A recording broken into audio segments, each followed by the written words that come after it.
d'autant plus que, une parenthèse, c'est que c'était avec mon meilleur copain. Est-ce que dans un moment comme celui-là, les pilotes, le commentateur, je sais, il était dans un état second, j'avais tellement peur pour Oui, vous. alors là, je fais une parenthèse, on vous a acheté des pastilles pour la gorge à plein de journalistes parce que vous ne pouviez plus parler. C'était l'époque où on pouvait s'exprimer en télévision, c'était une belle époque. Mais est-ce que les pilotes, vous êtes dans un état second, vous réalisez ce que vous êtes en train de faire? Oui, souvent les gens disent, oui, les pilotes de Formule 1, vous êtes des fous.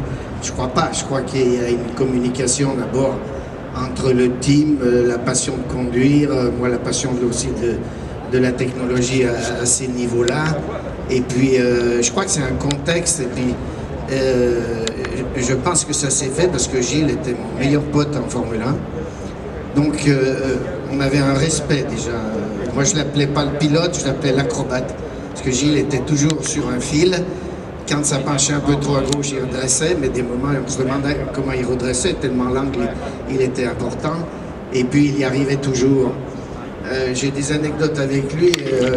Il y a plein de photos de lui où il est en travers des 4 roues. Il a une roue sur l'asphalte, une roue à Imola. Il a une roue carrément à l'extérieur sur le gazon. Et il contre-braque et puis il accélère et ça passe quand même. Et il me disait, tu sais René, tant qu'on a le volant, la direction et les freins, on peut toujours s'en sortir.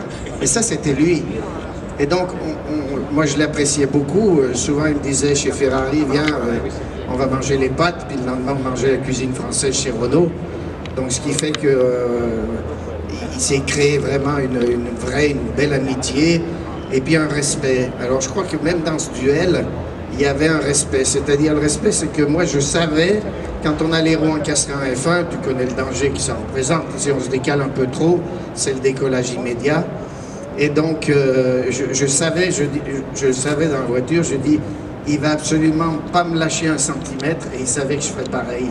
Donc, à partir de ce moment-là, il y a une part de danger, bien sûr, en F1, mais à partir de ce moment-là, ben, la part de danger, on en supprime une partie, vu que je savais qu'il n'allait pas me faire quelque chose de vraiment délicat au niveau de la conduite. Et pourtant, il n'y avait pas une très très grande expérience, parce que lui a fait son premier Grand Prix, si je me souviens bien, en Angleterre en 77.